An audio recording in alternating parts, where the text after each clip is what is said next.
Hi, I'm Ryan Oman. And I'm Nicole Oman. And together we are the Empowering Omens with the Golden Collective. And today is Tantric Tuesday, where we dive into our sacral chakra and see what we need to replenish with our pleasures. Tantric Tuesday, Tantric Tuesday, Tantric Tuesday, Tantric Tuesday. Wow. Peter Dinklage. No? Okay. Okay, going too far. So this week our theme is celebration, and yes. that we can heal through joy, we can heal through celebration, we can heal through fun. Our sexuality. And our pleasure and our sexuality. And what I really like about today, because we have some interesting cards, but I really want to look at the celebration card with it. Because the first card we have is the control card in reverse and possibilities in reverse. This gives me a feeling of beyond our control, an opportunity might, or a possibility might fall through. Or a partner. Or it might be a relationship that you thought, this is the guy, it's definitely the guy, or this is the girl, it's definitely the girl. Maybe it's not. And maybe rejection is God's protection. Yes, and so this card is so perfect because the women have taken a situation where it began to rain and they danced in it, making lemons out of lemonade. Let's not forget that rain and water represents emotions. And they're also controlled by the sacral chakra. So as we get into the emotions, the feelings, that liquidity of the water, what's really going on here? Are you being derailed or are you being detoured? There's two choices though. We can begin to see the higher perspective of those negative rejections that happen in our life, and we can see that they are happening for us and not against us or to us, right? The universe is happening for us, not to us. Or we can get in our heads and pull it in, take it personally, make it about us, and then start spinning ourselves out. And that is your choice today. It really is. Because it's also trusting the rejection. It's also trusting maybe the separation, if you will. Yeah. And Ryan and I had that happen in our relationship. Yeah, actually, we broke up several times throughout the course of our relationship. We dated for 7 years before we got married. And each time that we split and got back together, we were different people.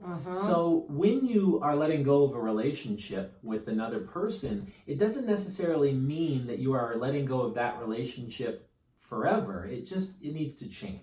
And dynamics need to change. Yeah, sometimes you'll bring in a different person and still go through the same lesson that you were going through with the last person. I'm sure you've experienced this before.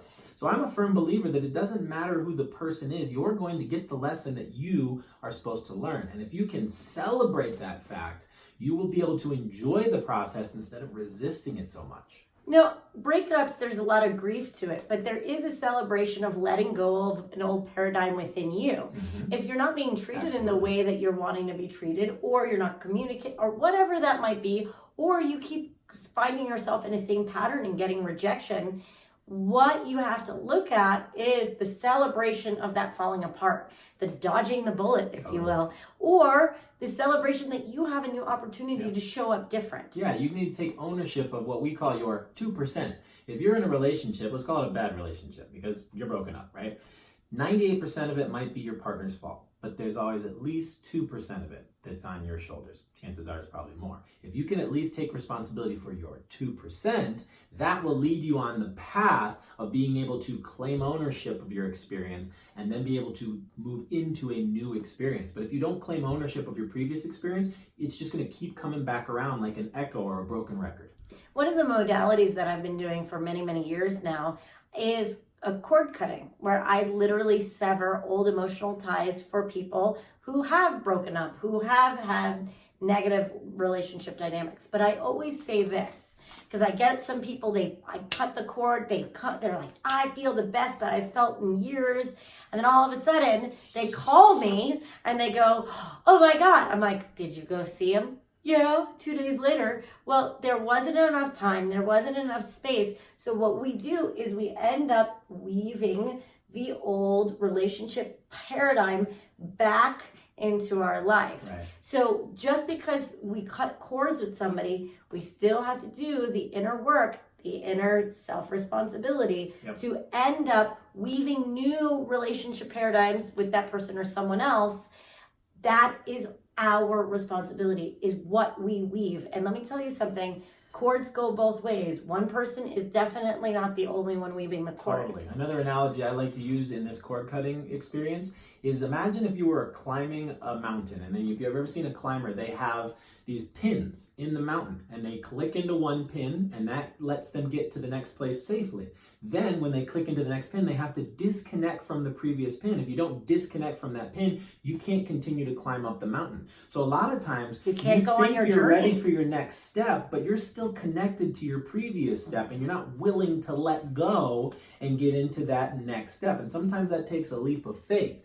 So what we're going to ask you to do today as we get into the meditation is take that leap of faith with us. And because we're dealing with the sacral chakra, which has to do with pleasure, has to do with sensuality and sexuality, we want to revolve this around that sexual relationship. And if you don't have a partner that you're dealing with currently, maybe just the archetypical idea of what that partner looks like for you. Maybe this is an opportunity for you to kind of mold or shape that container for that partner to come into. Remember, we're dealing with liquid here. We're dealing with water. Water needs a container. So if you are in that stage of life where you're preparing for a relationship, a lot of times it's about creating that container so that that relationship can be held. Once you find that special somebody, you'll be able to better contain that relationship. Absolutely. And I also think that this is about, just like the theme, the more fun that we have in this, the more healing we're going to bring. So if you're taking yourself so seriously and you're berating yourself because someone else rejected you, then we are not celebrating ourselves. We're not celebrating our own divinity and our own beauty. And the best way to attract better partners is having that really beautiful high frequency. So can we celebrate our bodies? Can we celebrate our sensuality? Can we celebrate our nectars and really enjoy ourselves? That's another way to let go of those relationship paradigms. Sometimes we get too serious and we butt heads a lot. Can we really enjoy our life? And maybe you'll find more people that enjoy their lives attracted to you. And then you have the opportunity to celebrate your new relationship. Yay. Now, for those of you watching us on Instagram TV, we're going to move into our meditation right now. So because of the limits of time on Instagram TV, if you want to get into the meditation, just go click the link, go to our YouTube channel, and you can watch the meditation there. So for those of you who are with us on YouTube, we're going to get into our meditation now. And what I'd like you to do is imagine a container. We want to build a container for that, whatever that is, that person, that pleasure that you're seeking. That possibility on the horizon. Yes, we want to create a container so that we can hold it, that liquid of the experience, that thing that hasn't solidified yet, okay? So as we breathe in, we want to make that container. And then as we exhale, we're going to just go ahead and allow anything that wants to come in that is with our highest and greatest good. And that goes back to that idea of being in control, right? We want to let go of that control so that the possibilities can then come into our container. So we're going to breathe in, build that container, and then we're going to let go of our control and allow that container to be filled with what our highest and greatest good is.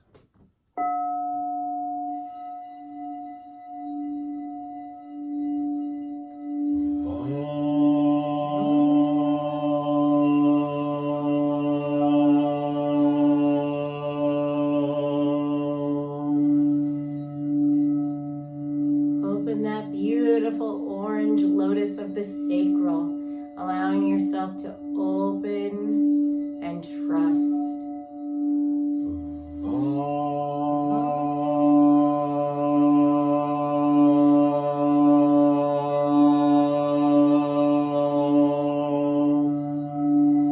That lotus acts as a container.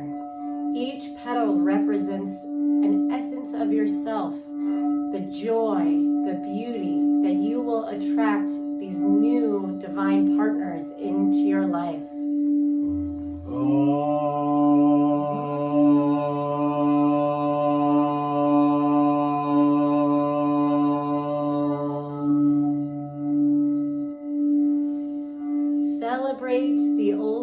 rejections, instead of making them a part of you that you reject, allow them to be God's protection.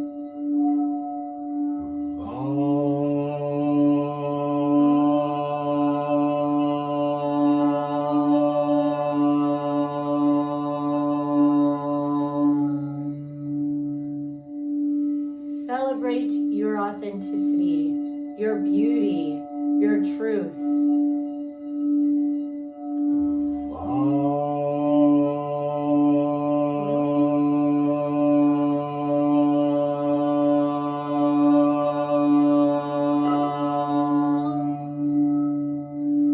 The more you prioritize celebration and sensuality and joy, the more beautiful your essence is exuded, bringing in the beauty of other people.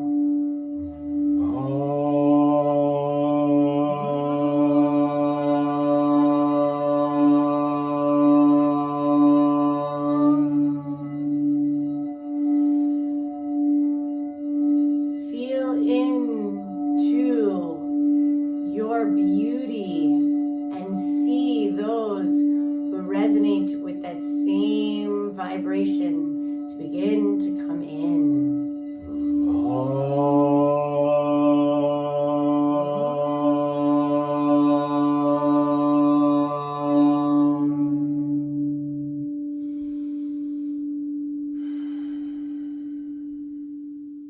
Trust your emotion, the water, that nourishes the soil for our beautiful blossom to open. Trust and play, even if it's rain, play, because that will deeply heal any rejections you're holding in your sacral chakra. It is so. It is so. It is so. It is so. Remember, guys, the sacral chakra is all about pleasure and sweetness. So make sure that as you get into the celebration of this process, because that is our theme for the week, and it's very important that you go back to this, because if we don't celebrate all the work that we do, we don't get the positive reinforcement we so desperately need to continue with our process. So find yourself something sweet or someone sweet to enjoy and celebrate with. Or dance to something sweet. Sugar, I'm sweet. I can do it. No, you know. But yes, we have to dance in this. That is part of really getting into our bodies and getting into our sensuality. All right, if you like what we do, please subscribe our YouTube channel and click that beautiful little bell to let you know that we are here with your support and guidance. And if you need a little extra support and guidance, please join our community of beautiful Rosalila dancer of life. We are the dancers of life. So come and join us, play. And we're also having a workshop coming in August. That's right. Northern Michigan near Traverse City. We're going to be doing it August 8th through the 11th. We're going to be working on communication and authenticity, working with the body, working with the mind, working with the emotions, and of course the spirit. All right, everyone. Thank you so much for joining us, and we will see you tomorrow for Willpower Wednesday. Namaste.